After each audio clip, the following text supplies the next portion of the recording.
smooth lang yung... Did you withdraw cash, Daddy? Cash. Meron ito. Papalitan na natin. Hi guys. Share mo kami na Daddy. Doon na pagdating. Pagdating na daw, te. Pagdating na doon tayo magpapalit. Much better ba? Anong ER? So we're just discussing kung saan kami magpapa-exchange rate. If here or pagdating na ng Hong Kong. So we decided na doon na lang. So we're heading now to the immigration. Hi, Bunny! Baby, there's gonna be Q&A there, ha? So you answer well. Okay?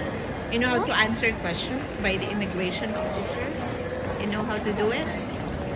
Okay. What kind of questions? Kind of questions? Maybe question number 1 is that, where are you going in Hong Kong? What are you going to do there? What's your answer?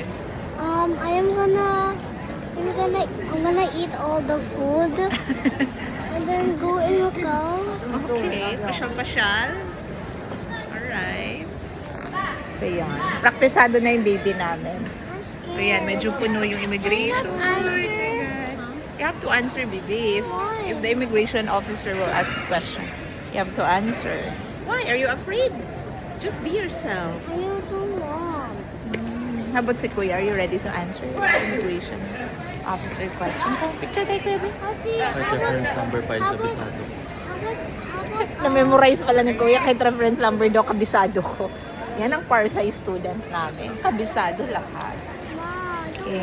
Don't worry, Bunny. Okay? Mommy is here to support you. How about you just answer for me? Okay, sure. You can Bye. answer.